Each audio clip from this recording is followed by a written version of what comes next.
अस्सलामुअलैकुम। Welcome to Anglo Urdu high school English medium, कक्षा 9, विषय हिंदी, पाठ 15, दाजियो। लेखक है शेखर जोशी। इसके आगे वाले वीडियो में हमने लेखक शेखर जोशी के बारे में इन्फॉर्मेशन ली थी और हमें ये जो कहानी दी गई है वो किस पर रचित की गई है वो समझा था। आज हम इस पाठ की समझौती लेंगे। चौक से निकलकर बाईं ओर जो बड़े साइन बोर्ड वाला छोटा कैफ़े है वही जगदीश बाबू ने उसे पहली बार देखा था। गोरा चिट्टा रंग, नीली शफाफ आँखें, सुनहरे बाल और चाल में एक अनोखी मस्ती पर शिथिलता नहीं। कमल के पत्ते पर फिसलती हुई पानी की बूंद की सी फुर्ती। आँखों की चंचलता देखकर उसकी उम्र का अनुमान केवल 9-10 वर्ष ही लगाया जा सकता था और शायद यही उम्र उसकी रही होगी। देखिए, 9-10 वर्ष का एक पहाड़ी लड़का एक कैफ़े में बॉय का काम करता है। जगदीश बाबू चाय पीने के लिए उसी कैफ़े में आते हैं। वे उस पहाड़ी लड़के से प्रभावित होते हैं। लड़का उन्हें देखकर मुस्कुराता है। लड़का उनसे पूछता है, चाय साहब? लड़के के ये 2 शब्द सुनकर लगता है जैसे उनका अकेलापन दूर हो गया है। अधजली सिगरेट का एक लंबा कस खींचते हुए जब जगदीश बाबू ने कैफ़े में प्रवेश किया तो वह एक मेज़ पर से प्लेटें उठा रहा था और जब वे पास ही कोने की टेबल पर बैठे तो वह सामने था, मानो घंटों से उनकी उस स्थान पर आने वाले व्यक्ति की प्रतीक्षा कर रहा हो। वह कुछ बोला नहीं, हाँ, नम्रता प्रदर्शन के लिए थोड़ा झुका और मुस्कुराया भर था, पर उसकी इसी मौन में जैसे सारी मीनू समाहित था। सिंगल चाय का ऑर्डर पाने पर वह एक बार पुनः मुस्कुराकर चल दिया और पलक झपकते ही चाय हाजिर थी। मनुष्य की भावनाएं बड़ी विचित्र होती है। निर्जन एकांत स्थान में निस्संग होने पर भी कभी कभी आदमी एकाकी अनुभव नहीं करता। लगता है इस एकाकीपन में भी सब कुछ कितना निकट है, कितना अपना है। परंतु इसके विपरीत कभी कभी सैकड़ों नर नारियों के बीच जनरमय वातावरण में रहकर भी सुनेपन की अनुभूति होती है। लगता है जो कुछ है वह पराया है, कितना अपनत्वहीन। पर यह अकारण ही नहीं होता। इस एकाकीपन की अनुभूति, इस अलगाव की जड़ें होती है विचो या विरक्ति की किसी कथा के मूल में। जगदीश बाबू दूर देश से आए हैं, अकेले हैं। चौक की चहल पहल, कैफ़े के शोरगुल में उन्हें लगता है सब कुछ अपनत्वहीन है। शायद कुछ दिनों रहकर अभ्यस्त हो जाने पर उन्हें इसी वातावरण में अपनेपन की अनुभूति होने लगी। पर आज तो लगता है यह अपना नहीं, अपनेपन की सीमा से दूर, कितना दूर है। और तब उन्हें अनायास ही याद आने लगता है अपने गांव के पड़ोस के आदमी, स्कूल कॉलेज के छोकरे, अपने निकट शहर के कैफ़े होटल। चाय साहब? जगदीश बाबू ने राखदानी में सिगरेट झाड़ी। उन्हें लगा इन शब्दों की ध्वनि में वही कुछ है जिसकी रिक्तता उन्हें अनुभव हो रही है और उन्होंने अपनी शंका का समाधान कर लिया। क्या नाम है तुम्हारा? मदन। अच्छा मदन, तुम कहाँ के रहने वाले हो? पहाड़ का हूँ बाबूजी। पहाड़ तो सैकड़ों है, आबू, दार्जिलिंग, मसूरी, शिमला, अल्मोड़ा। तुम्हारा गांव किस पहाड़ में है? इस बार शायद उसे पहाड़ और जिले का भेद मालूम हो गया। मुस्कुराकर बोला, अल्मोड़ा साहब, अल्मोड़ा। अल्मोड़ा में कौन सा गांव है? विशेष जानने की गरज से जगदीश बाबू ने पूछा।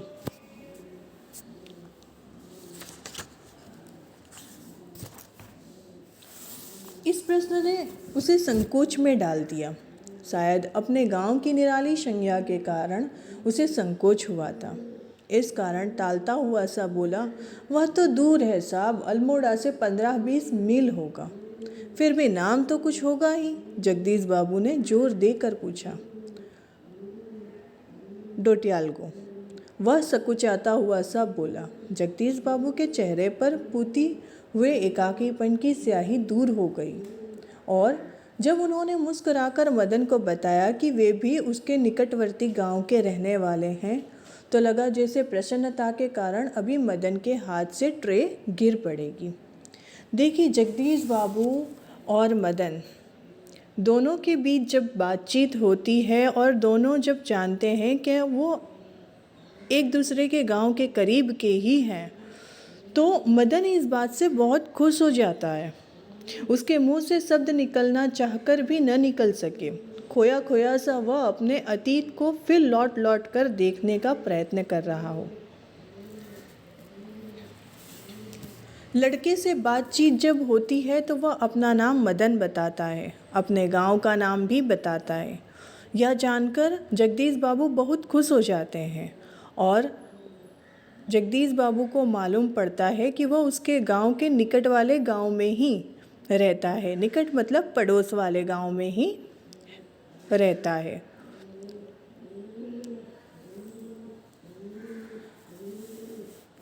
अतीत, गांव, ऊंची पहाड़ियाँ, नदी, माँ, ईजा, ईजा मतलब माँ, बाबा, दीदी, भूली, भूली का मतलब है छोटी बहन, दाजियो मतलब बड़ा भाई। मदन को जगदीश बाबू के रूप में किसकी छाया निकट जान पड़ी? ईजा? नहीं बाबा, नहीं दीदी, भूली, नहीं दाजियो, हाँ दाजियो। देखिए, मदन जो कैफ़े में काम करता है, जब उसकी मुलाकात जगदीश बाबू से होती है तो उसे वह अपने बड़े भाई के समान लगते हैं। 2-4 ही दिनों में मदन और जगदीश बाबू के बीच की अजनबीपन की खाई दूर हो गई। टेबल पर बैठते ही मदन का स्वर सुनाई देता, दाजियो जय हिंद। दाजियो आज तो ठंड बहुत है। दाजियो क्या यहाँ भी यू पड़ेगा? यू का मतलब होता है हिम। दाजियो आपने तो कल बहुत थोड़ा खाना खाया। तभी किसी और से बॉय की आवाज़ पड़ती और मदन उस आवाज़ की प्रतिध्वनि के पहुँचने से पहले ही वहाँ पहुँच जाता। ऑर्डर लेकर फिर जाते जाते जगदीश बाबू से पूछता, दाजियो कोई चीज़? देखिए, वो हमेशा अपने जगदीश बाबू से दाजियो कहकर ही पुकारता था, यानी बड़ा भाई। पानी लाओ। लाया दाजियो। शब्द को उतनी ही आतुरता और लगन से दोहराता जितनी आतुरता से बहुत दिनों के बाद मिलने पर भी माँ अपने बेटे को चूमती है। कुछ दिनों बाद जगदीश बाबू का एकाकीपन दूर हो गया। उन्हें अब चौक, कैफ़े ही नहीं, सारा शहर अपनेपन के रंग में रंगा हुआ सा लगने लगा। परंतु अब उन्हें यह बार बार दाजियो कहलाना अच्छा नहीं लगता और यह मदन था कि दूसरी टेबल से भी दाजियो, मदन इधर आओ। आया दाजियो। दाजियो शब्द की आवृत्ति पर जगदीश बाबू के मध्यम वर्गीय संस्कार जाग उठे। अपनत्व की पतली डोरी अहम की तेज धार के आगे न टिक सकी। दाजियो चाय लाऊं? चाय नहीं, लेकिन यह दाजियो दाजियो क्या चिल्लाते रहते हो दिन रात? किसी की प्रेस्टीज का ख्याल भी नहीं है तुम्हें? देखें, जब जगदीश बाबू को उस शहर में अपनापन महसूस हो जाता है, उसके बाद मदन को वो कह देते हैं कि तुम क्या दूसरे टेबल से भी मुझे दाजियो दाजियो चिल्लाते हो? किसी की प्रेस्टीज का ख्याल तुम्हें नहीं है? जगदीश बाबू का मुंह क्रोध के कारण तमतमा गया। शब्दों पर अधिकार नहीं रह सका। मदन प्रेस्टीज का अर्थ समझ सकेगा या नहीं, यह भी उन्हें ध्यान नहीं रहा, पर मदन बिना समझाए ही सब कुछ समझ गया था।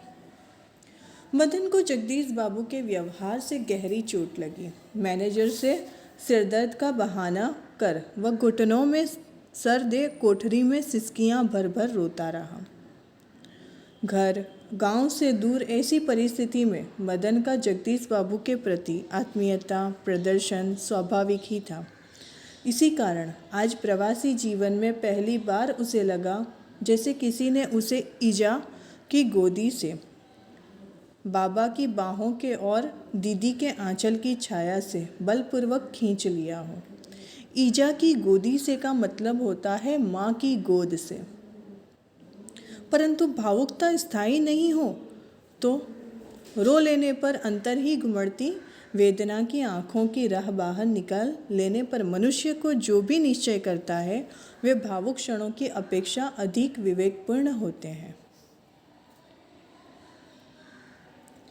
मदन पूर्ववत काम करने लगा। अब देखिए मदन जो है उसे दिल पे ठेस तो पहुंचती है, पर वो मैनेजर से सर दर्द की रज़ा लेता है कि सर में दर्द है और कोठरी में जाकर सिसकियां भर के रोने लगता है। फिर वापस वो अपने काम की ओर चल देता है, पहले की तरह ही काम करने लगता है। दूसरे दिन कैफ़े जाते हुए अचानक ही जगदीश बाबू की भेंट बचपन के सहपाठी हेमंत से हो गई।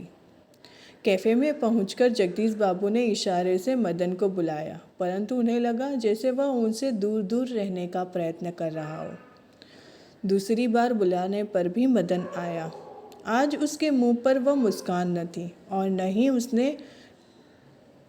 क्या लाऊं दाजियो कहा।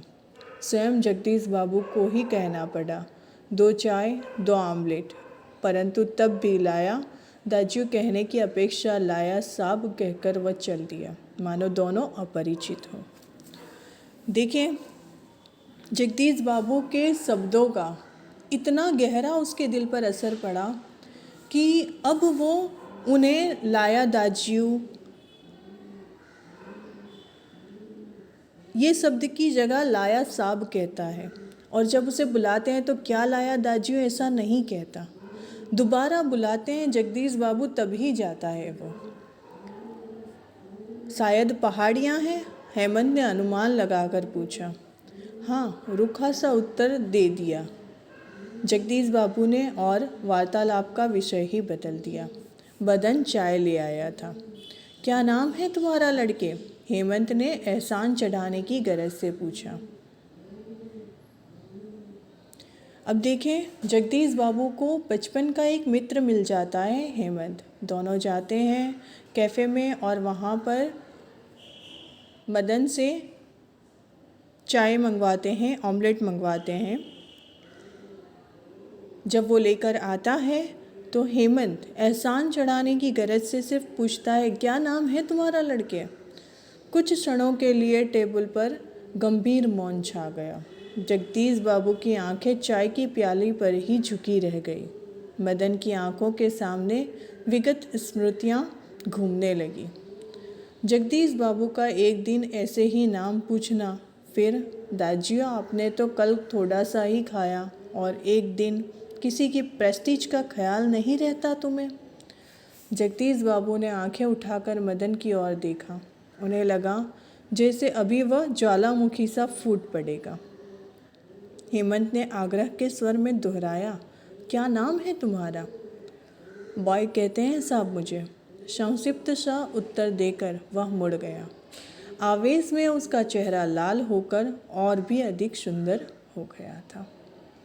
देखें जगदीश बाबू का मित्र हेमंत जब मदन से पूछता है क्या नाम है तुम्हारा, तब वो उत्तर दे सिर्फ संक्षिप्त सा यानी एक छोटा सा जवाब देता है कि बॉय कहते हैं साहब मुझे यहाँ पर।